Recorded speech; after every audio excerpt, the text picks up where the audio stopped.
আমাদের একটা সমস্যা আছে, আমার কাছে হচ্ছে, আমার ব্যক্তিগত ধারণা যে আমরা রাজনীতি করতে অনেক বেশি পছন্দ করি কাজের চেয়ে। কাগজ নেড়ে উচ্চস্বরে পলিটিক্যাল তর্ক করে মাথায় ছোট বহরে বড় বাঙালি সন্তান।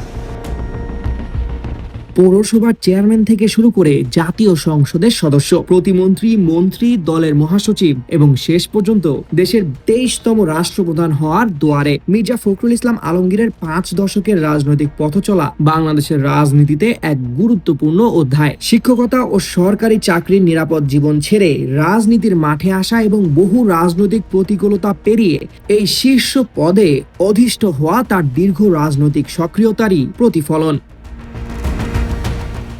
নগদ নিয়ে এলো হার না মানা হার অফার।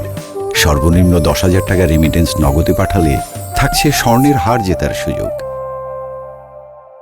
ঢাকা বিশ্ববিদ্যালয়ের অর্থনীতি বিভাগ থেকে উত্তীর্ণ মির্জা ফখরুল 1969-এর গণ অভ্যুত্থানে তৎকালীন পূর্ব পাকিস্তান ছাত্র ইউনিয়নের নেতা হিসেবে কারাবরণ করেন। সলিমুল্লাহ মুসলিম হলের জিএস ও পরবর্তীতে ডাকসুর ছাত্র ইউনিয়নের সভাপতির দায়িত্ব সামলানো ফখরুল শিক্ষা জীবন শেষে 1972 সালে ঢাকা কলেজে অর্থনীতির প্রভাষক হিসেবে নতুন পথ চলা শুরু করেন। পরবর্তীতে বেশ কিছু সরকারি কলেজে অধ্যাপনা ও 1979 সালে উপপ্রধানমন্ত্রীর একান্ত সচিব পদে নিয়োজিত হলেও 1986 সালে সরকারি চাকরি ছেড়ে রাজনীতিতে পুরোপুরি আত্মনিয়োগ করেন। এর 2 বছর পর 1988 সালে স্বতন্ত্র প্রার্থী হিসেবে ঠাকুরগাঁও পৌরসভার চেয়ারম্যান নির্বাচিত হয়ে রাজনীতির মূলধারায় নিজের অবস্থান তৈরি করেন। 90-এর দশকের শুরুতে স্বৈরাচার বিরোধী আন্দোলনের সময় তিনি বাংলাদেশ জাতীয়তাবাদী দল বিএনপিতে যোগ দেন।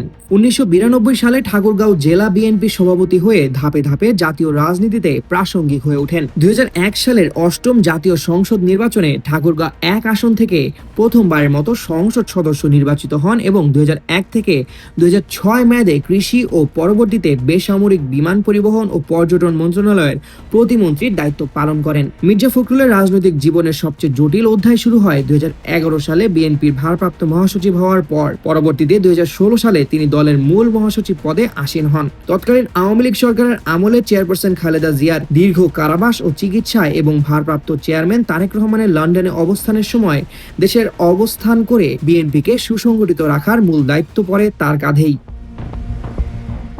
এই দীর্ঘ রাজনৈতিক লড়াইয়ে পুলিশি অ্যাকশন, শতাধিক মামলা ও 450 দিনেরও বেশি কারাবাসের মুখোমুখি হতে হয় তাকে, যার একটি বড় মাসুল গুনতে হয়েছে তার পরিবারকেও। রাজনৈতিক চড়াই উতরাই পেরিয়ে 2026 সালের সাধারণ নির্বাচনে বিজয়ী হয়ে নতুন সরকারের স্থানীয় সরকার মন্ত্রীর দায়িত্ব নেন তিনি। পরবর্তীতে নির্বাচন কমিশনে জাতীয় সংসদ কর্তৃক রাষ্ট্রপতি পদে তার জন্য মনোনয়নপত্র জমা পড়ে। 5 দশকের রাজনৈতিক সংগ্রাম, জেল জুলুম ও আইনি প্রতিকূলতা পেরিয়ে মির্জা ফখরুল ইসলাম আলমগীরের রাষ্ট্রপতি পদে আসীন হওয়া বাংলাদেশের রাজনীতিতে এক তাৎপর্যপূর্ণ প্রশাসনিক রূপান্তর।